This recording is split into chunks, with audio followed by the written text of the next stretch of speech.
JCERT के DG school में आप सबों का एक बार फिर से स्वागत है। मैं गणेश कुमार। आज की इस वीडियो में कक्षा 7 के विज्ञान से पाठ 12 प्रकाश को जानिए के क्वेश्चन आंसर पर चर्चा करूंगा। इस चैप्टर में कुल 27 प्रश्न है। तो आज की इस वीडियो में मैं प्रश्न संख्या 1 से प्रश्न संख्या 15 तक के प्रश्नों पर चर्चा करूंगा और इसके बाद दूसरी वीडियो में प्रश्न संख्या 16 से प्रश्न संख्या 27 तक चर्चा करूंगा। तो चलिए हम लोग एक एक करके सारे प्रश्नों को देखते हैं।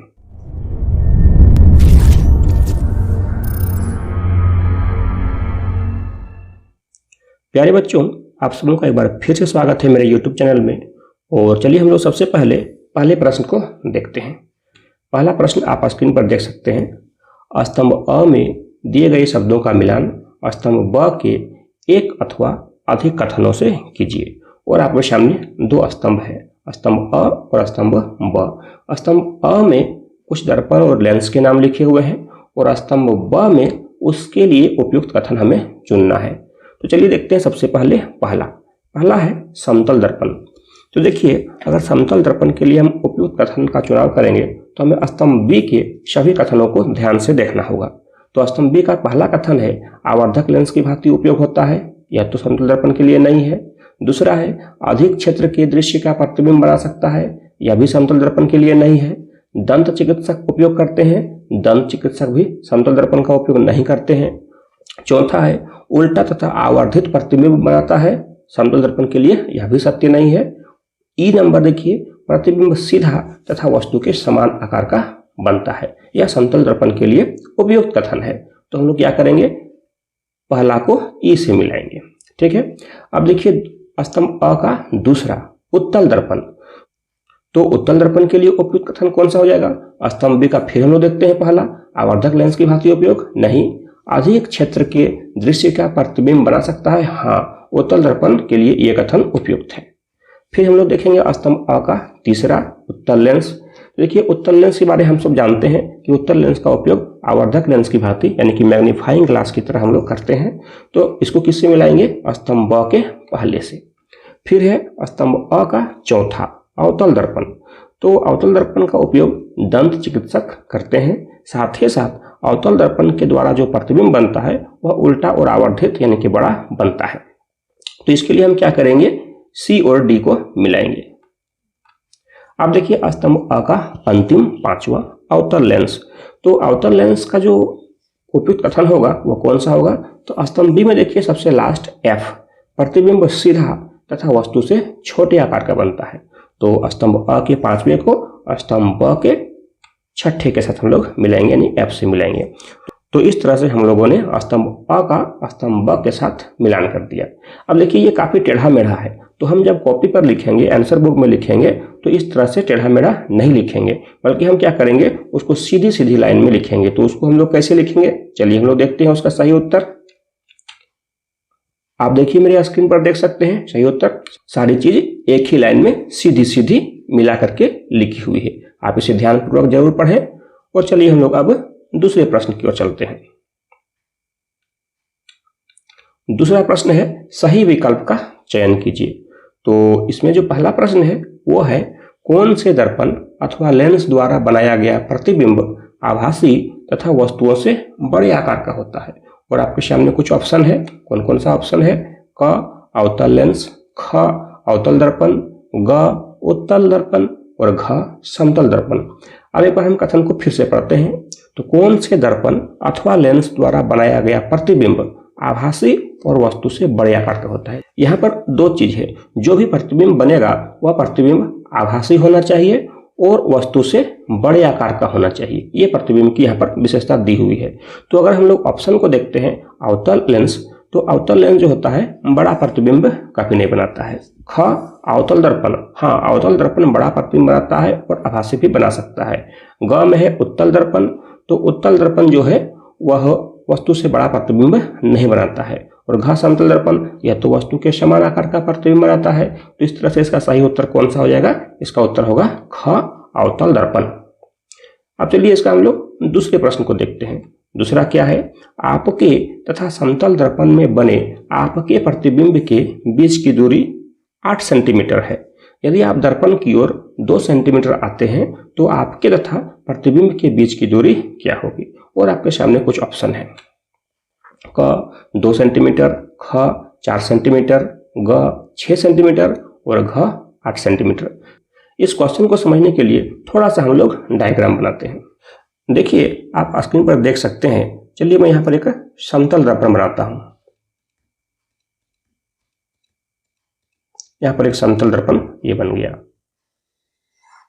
और अगर आप यहाँ पर खड़े रहते हैं तो आपका प्रतिबिंब इस दर्पण पर बनेगा।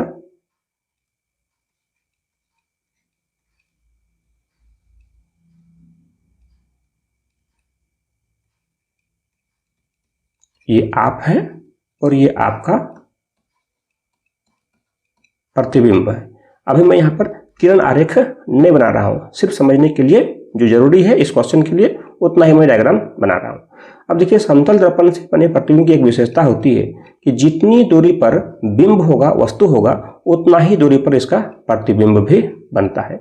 तो प्रश्न के अनुसार अभी जैसा दिया हुआ है तो आपके और आपके प्रतिबिंब के बीच की दूरी दिया हुआ है 8 सेंटीमीटर। अब समझिए कि अगर ये अभी 8 सेंटीमीटर है तो आपके और दर्पण के बीच की दूरी कितनी होगी? 4 सेंटीमीटर। और आपके और प्रतिबिंब के बीच की दूरी कितनी होगी? 4 सेंटीमीटर। लेकिन जब आप दर्पण की ओर 2 सेंटीमीटर आ जाएंगे तो आप दर्पण की ओर थोड़ा सामने आ जाएंगे। ये नया जो रेड कलर से बना रहा हूं ये दर्पण की ओर आप आ गए हैं तब का चित्र है।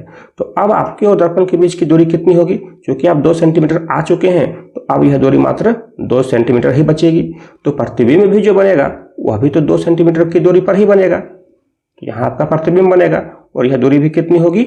2 सेंटीमीटर। तो अब आपकी और आपके प्रतिबिंब के बीच की दूरी कितनी होगी? 4 सेंटीमीटर।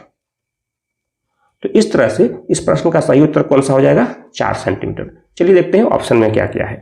तो ऑप्शन में है 2 सेंटीमीटर, 4 सेंटीमीटर, 6 सेंटीमीटर और 8 सेंटीमीटर। इसका सही उत्तर कौन सा हो जाएगा? ख 4 सेंटीमीटर। अब चलिए हम लोग चलते हैं तीसरे प्रश्न की ओर। तीसरा प्रश्न आप स्क्रीन पर देखिए, खाली स्थानों को भरें। खाली स्थानों को हमें क्या करना है? भरना है।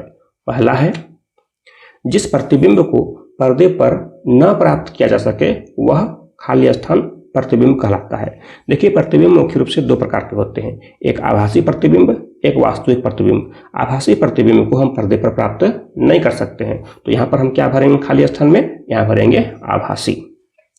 दूसरा, यदि प्रतिबिंब हमेशा आभासी तथा आकार में छोटा हो तो यह किसी उत्तल खाली स्थान द्वारा बना होगा। देखिए जब उत्तल लिखा हुआ है तो या तो उत्तल दर्पण होगा या तो उत्तल लेंस होगा। देखिए उत्तल दर्पण जो होता है वह हमेशा वस्तु का प्रतिबिंब आभासी बनाएगा और आकार में छोटा बनाता है। तो यहाँ पर हम खाली जगह में क्या भरेंगे? दर्पण। तो उत्तल दर्पण हो जाएगा ये। चलिए देखते हैं हम लोग तीसरे प्रश्न की ओर। तीसरा प्रश्न है, यदि प्रतिबिंब हमेशा वस्तु के आकार में छोटा बने तो दर्पण खाली स्थान होगा। कौन सा दर्पण होगा? उत्तल या अवतल? अगर इस प्रश्न को ध्यान से देखा जाए तो यह दूसरा प्रश्न का ही अलग रूप है।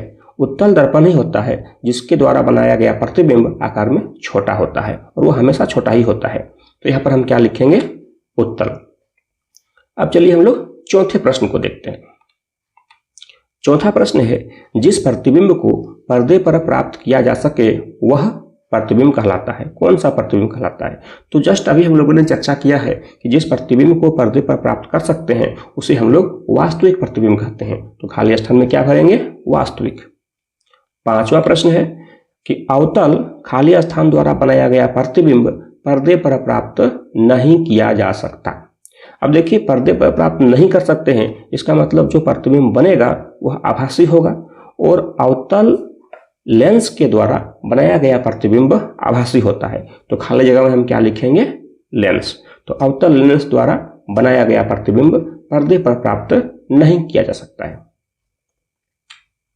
छठा, प्रकाश खाली स्थान रेखा में गमन करता है। यह तो सभी जानते हैं कि प्रकाश सरल रेखा में गमन करती है, सीधी रेखा में गमन करती है। तो हम यहां लिख दिए सरल रेखा में गमन करता है। सातवां, दर्पण द्वारा प्रकाश के गमन की दिशा में परिवर्तन खाली स्थान कहलाता है। क्या कहलाता है? तो देखिए हम सभी जानते हैं प्रकाश के परावर्तन के बारे में कि जब प्रकाश की सतह से टकराती है और टकरा करके फिर से वह उसी माध्यम में लौट जाती है, तो इस घटना को हम लोग कहते हैं प्रकाश का परावर्तन। और इस प्रक्रिया में प्रकाश के गमन की दिशा में परिवर्तन होता है। तो यहाँ पर हम खाली जगह में क्या भरेंगे? प्रकाश का परावर्तन। अब चलिए हम लोग 8वें प्रश्न को देखते हैं। 8वां प्रश्न है, श्वेत प्रकाश खाली स्थान रंगों का मिश्रण है। तो श्वेत प्रकाश कितने रंगों का मिश्रण है? श्वेत प्रकाश 7 रंगों का मिश्रण है। तो हम यहाँ पर भर दिए 7। 9वां प्रश्न आपके सामने है, अवतल लेंस द्वारा बना प्रतिबिंब हमेशा वस्तु से खाली स्थान होता है। तो अवतल लेंस द्वारा जो प्रतिबिंब बनता है वो हमेशा वस्तु से छोटा होता है। तो खाली जगह में हमने भरा छोटा। अब देखिए 10वां, उत्तल लेंस द्वारा बनाया गया प्रतिबिंब खाली स्थान दर्पण द्वारा बनाए गए प्रतिबिंब के समतुल्य होता है। देखिए उत्तल लेंस द्वारा जो प्रतिबिंब बनता है वह अवतल दर्पण द्वारा बने प्रतिबिंब के समतुल्य होता है। तो खाली जगह में हम क्या लिखेंगे? अवतल। तो इस तरह से तीसरा प्रश्न भी हमारा कंप्लीट हो गया। अब चलिए हम लोग चलते हैं चौथे प्रश्न की ओर। चौथा प्रश्न आप स्क्रीन पर देख सकते हैं, समतल दर्पण द्वारा बना प्रतिबिंब आभासी होता है अथवा वास्तविक। देखिए समतल दर्पण द्वारा जो बना प्रतिबिंब होता है वो आभासी होता है, उसे हम पर्दे पर प्राप्त नहीं कर सकते हैं। तो इसका उत्तर किस तरह लिखेंगे? समतल दर्पण द्वारा बना प्रतिबिंब आभासी होता है क्योंकि इसे पर्दे पर प्राप्त नहीं किया जा सकता है। अब देखिए समतल दर्पण में प्रतिबिंब बनता कैसे है, थोड़ा हम लोग उसको भी समझ लेते हैं।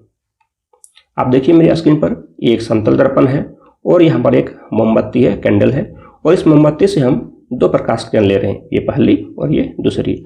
दोनों प्रकाश किरणों का समतल दर्पण के द्वारा परावर्तन होगा। अब देखिए जब परावर्तन होगा तो दोनों प्रकाश किरण इस तरह से परावर्तित हो रही है वो आपस में कभी भी नहीं मिलेगी। तो हम क्या करेंगे? इसे पीछे की ओर डॉट डॉट से बढ़ाएंगे। जहां पर दोनों प्रकाश किरणें पीछे की ओर डॉट डॉट से बढ़ाने पर मिलेगी वहीं पर इस मोमबत्ती का प्रतिबिंब बनेगा।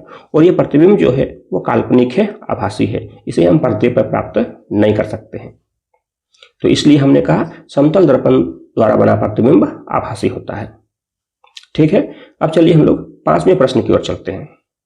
हमारा 5वां प्रश्न आप देख सकते हैं स्क्रीन पर, अगर किसी वस्तु को समतल दर्पण से 10 सेंटीमीटर की दूरी पर रखा जाए तो प्रतिबिंब दर्पण से कितनी दूरी पर बनेगी? तो जैसा कि हम लोगों ने अभी थोड़ी देर पहले चर्चा किया था कि समतल दर्पण से वस्तु की दूरी और समतल दर्पण से प्रतिबिंब की दूरी समान होती है। तो अगर किसी वस्तु को समतल दर्पण से 10 सेंटीमीटर की दूरी पर रखा गया है तो उसका प्रतिबिंब भी दर्पण से 10 सेंटीमीटर की दूरी पर ही बनेगा। तो इसका उत्तर कैसे लिखेंगे? अगर किसी वस्तु को समतल दर्पण से 10 सेंटीमीटर की दूरी पर रखा जाए तो प्रतिबिंब दर्पण से 10 सेंटीमीटर की दूरी पर ही दर्पण से पीछे बनेगी। अब चलिए हम लोग 6ठे प्रश्न को देखते हैं।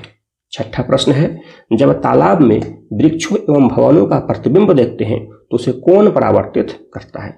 अब देखिए आपके सामने एक चित्र है। इस चित्र में देखिए एक तालाब है, उसके पीछे कुछ भवन है, पेड़ पौधे हैं, और अगर आप ध्यान से देखेंगे तो तालाब के पानी में भवन और पेड़ पौधों का प्रतिबिंब बन रहा है। तो प्रतिबिंब कौन बनाता है? या तो लेंस बनाता है या तो दर्पण बनाता है, लेकिन यहाँ पर ना तो लेंस है ना ही दर्पण है। तो यहाँ प्रतिबिंब किसके द्वारा बन रहा है? यहाँ प्रतिबिंब तालाब के पानी के द्वारा बन रहा है। यही पानी वहां पर उसका दर्पण की तरह कार्य कर रहा है। तो इसका उत्तर हम कैसे लिखेंगे? जब तालाब में वृक्षों एवं भवनों का प्रतिबिंब देखते हैं तो उसे तालाब का पानी परावर्तित करता है। अब चलिए 7वां प्रश्न। 7वां प्रश्न है, समतल दर्पण से प्रतिबिंब बनने में कौन सी प्रक्रिया निहित है?